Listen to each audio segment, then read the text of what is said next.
And our final speaker is going to be Pat McGrath from, who's a Unite convener from B&Q at Wincanton.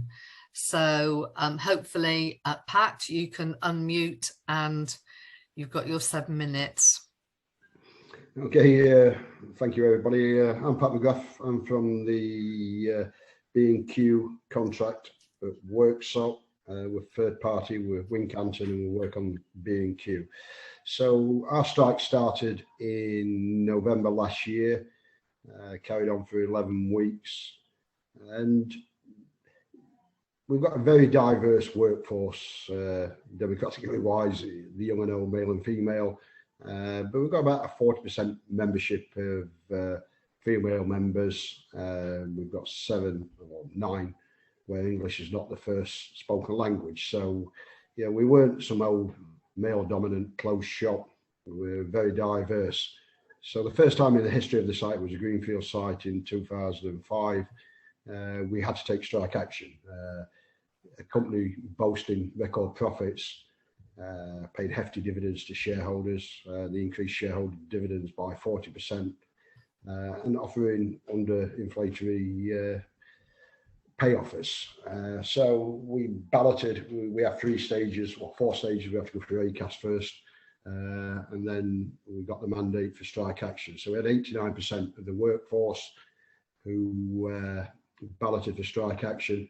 And again, as Gary said earlier, I didn't think that they'd go that far. They were a very profitable business. You know, the colleagues, members had worked all through COVID.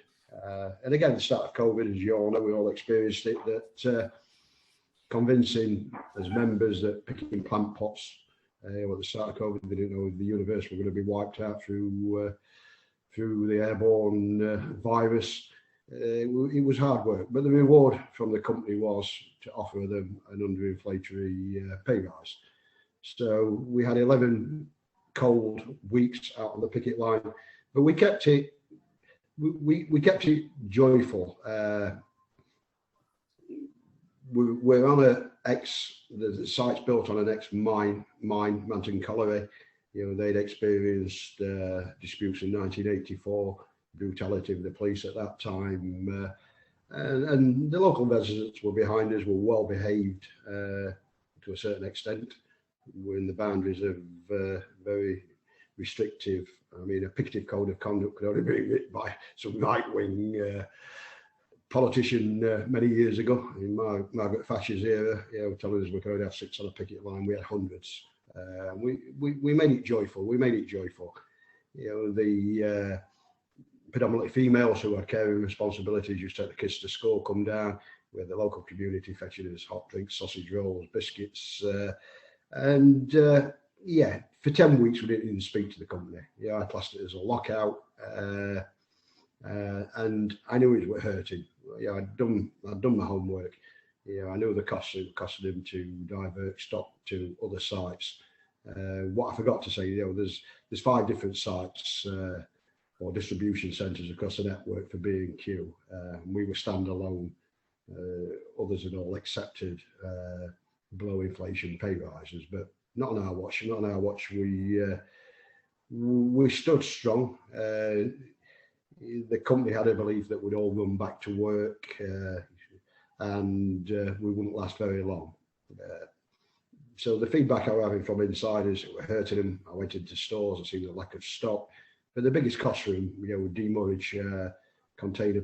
They had 1,200 containers, you know, ready to dock at port, and because of the Suez and Brexit commotion, and then it would cost them a fortune. So we got back down the negotiating table in week 11. You know, people say it's victorious. I wouldn't call it victorious at all. You know, it was respectable for a company which could well afford a pay rise. You know, we settled at 6.75 when inflation was 7%, but with the additives on it, additional holiday days, back pay, it was 10.75, and people, you know, can celebrate that. No, it was respectable at that time. Leading up to this year, this pay anniversary date's the 1st of July. We've exhausted 2 stages now. The company's offer is 5% and an additional day's holiday. Yeah, I've told them you're halfway there. You're halfway there. inflation's forecast, predicted to rise. And forgive me if I sound like Sharon Graham, our General Secretary. Make no mistakes, and I'll make no apologies. Our pay demand is for double digits, and this year they've boasted they're only the third UK company to ever release profits of £1 billion plus, increase shareholders' dividends by 40%. And in essence, they're asking us to take a pay cut, but not on my watch. And I'm quite proud of the membership. Keeping them together through the strike was difficult, and I'm quite sure most of what's been through a strike, you always have that fear that people are going to get bored, through necessity, they'll run back to work. We have 1 minute, Pat. Yeah. 1 minute. Yeah, thank you, Jay. We have 3 or 4, go back to work for whatever reasons, but I put it to ballot the offer of 5% plus an additional holiday, which equates to 5.5. I've just had a rejection of 96.7%. So, if they're up for the fight again, then, maybe they've not learned by the knock on the head. But all I can say to people is that if you stick it out, then it may be hard work, it may be cold, but we're at the fight. You're going to lose. So thank you for your time. Yeah, thanks a lot, Pat, for that. And thanks to all 3 speakers.